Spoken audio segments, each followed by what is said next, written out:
The night was still. The heavens stretched endlessly above, each star glimmering like a watchful eye. A gentle wind carried whispers through the olive groves, rustling leaves like the hushed voices of those who had come before, those who had sought, those who had prayed, those who had longed to know the voice of the Almighty. Beneath the vast expanse of the universe, Elias knelt alone, his heart heavy with questions. His fingers gripped the earth as though seeking an anchor, a connection to something greater than himself. His lips parted, yet the words failed him, caught in the tension between faith and doubt. Have you ever whispered a prayer and wondered if God truly hears you? Have you ever searched for the right words, only to feel distant, unsure, unheard? The vast stretch of sky, endless and untouchable, seemed to mock his smallness. Had his prayers ever reached beyond the clouds? Or were they merely carried away by the wind, lost and forgotten? What if the answer was never about the words themselves, but about the heart behind them? He had seen men in the temple, voices raised in rehearsed eloquence, their garments pristine, their faces lifted high for all to see. But he had also seen the poor, those who had nothing but desperation, whose voices trembled as they cried out from the depths of their soul. And he wondered, could it be that these prayers, humble and unpolished, reached the heavens more swiftly than the well-crafted speeches of the learned? A longing burned within him, urging him to seek, to understand. What if he had been searching in the wrong places? What if true communion with God was not about perfection, but about surrender? What if the key to unlocking divine connection was not in knowledge, but in something deeper, something hidden within the very fabric of the soul? Tonight we embark on a journey to uncover the true way to speak with the Almighty, a journey that has been hidden in sacred texts, practiced by the prophets, and revealed through divine wisdom. Elias exhaled slowly, rising to his feet. His path was set, and with it, a question that had lingered in the hearts of many before him, and would continue to stir the souls of those yet to come. What is the true way to speak with the Almighty? If this question stirs something within you, if you've ever longed to understand the true power of prayer, then join this journey with me. Don't keep this discovery to yourself.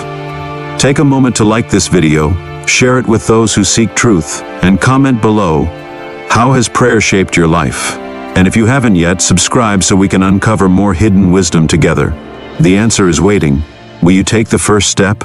And so, Elias's journey led him to his first lesson. Before speaking, one must learn to bow. Number 1. Approach with humility. His first stop was the house of a wise elder, a man whose knees were worn from years of bowing before the Lord. The old man listened to Elias's question and nodded with a knowing smile.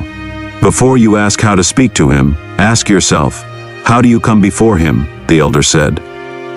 He opened the ancient scrolls and pointed to the words of 2 Chronicles, chapter 7, verse 14. If my people who are called by my name will humble themselves and pray and seek my face and turn from their wicked ways, then I will hear from heaven, and I will forgive their sin and will heal their land. Elias's heart trembled at the words. Humility. It was the first key. Not loud demands, not arrogance, but the posture of one who knows he stands before the King of the universe.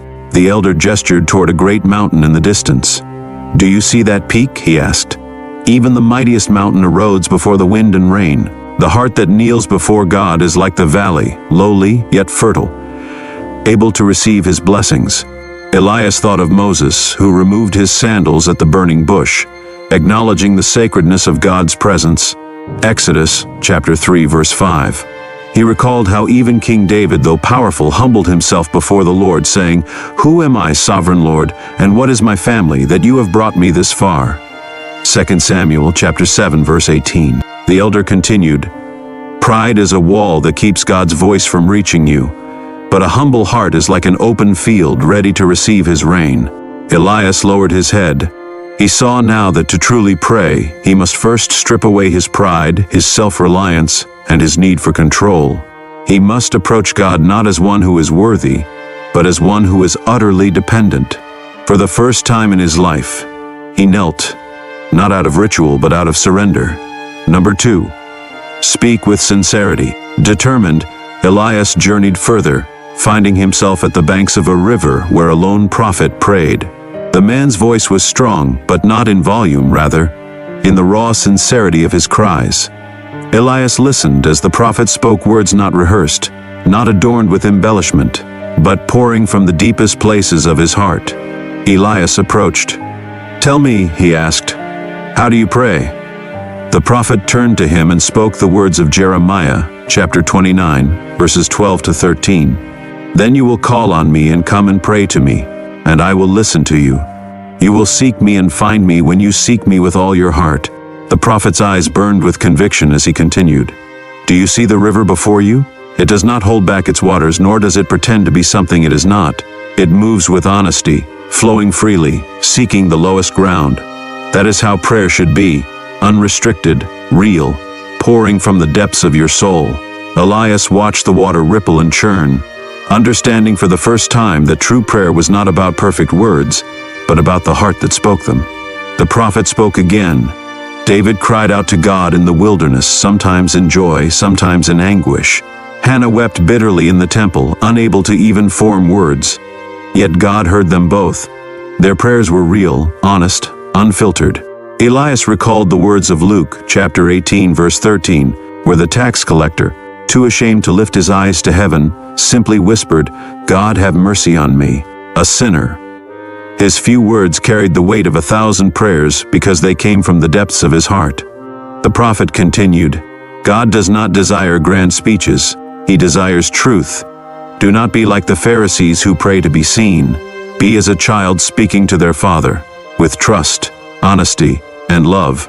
Elias closed his eyes, feeling the wind brush against his face. He inhaled deeply, and as he exhaled, he whispered his first true prayer, not rehearsed, not forced, but real. He spoke to God as though he were right there beside him, because in truth, he was. Number 3. Pray in private. Elias's journey led him next to a hidden garden, where a teacher sat beneath the shade of a fig tree. The teacher welcomed him, and when asked about prayer, spoke the words of the Master himself.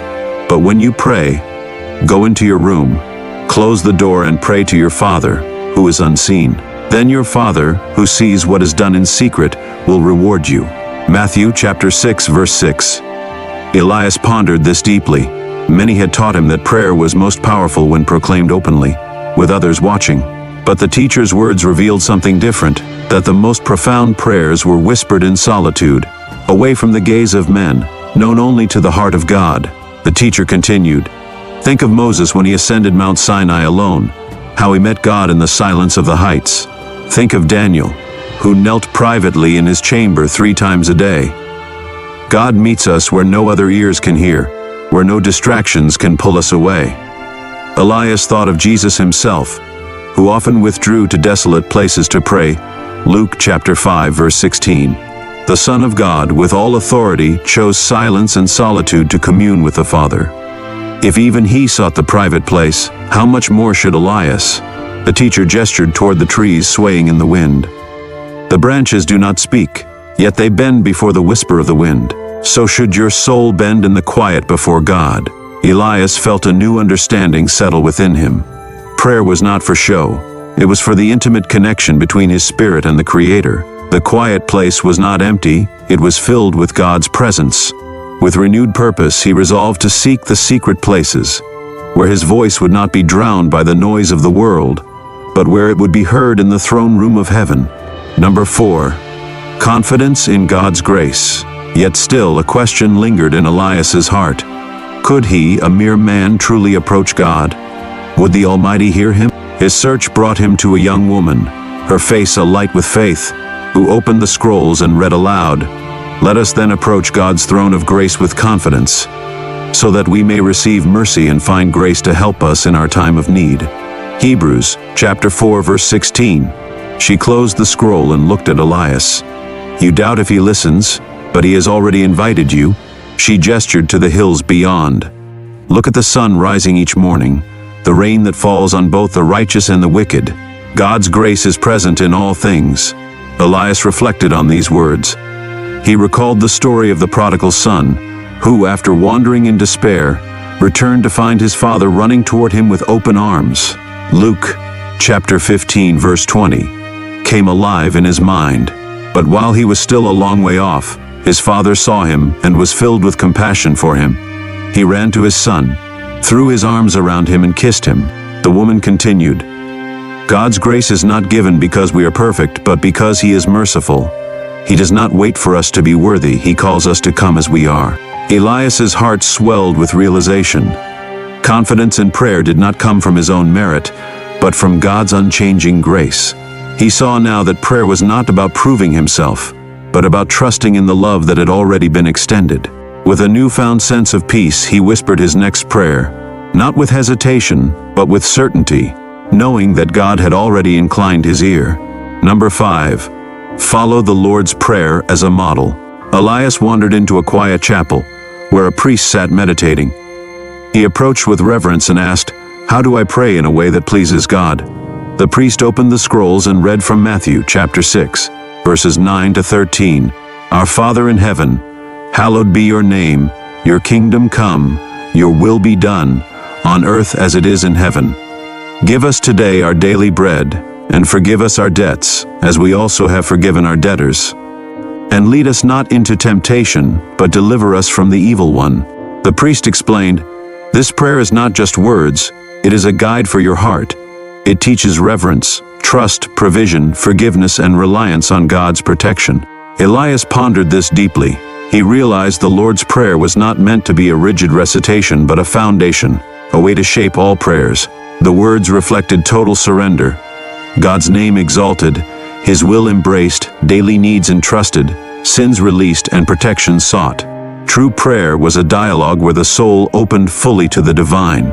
The priest concluded, "Even Jesus in his final moments prayed, 'Father, into your hands I commit my spirit.'"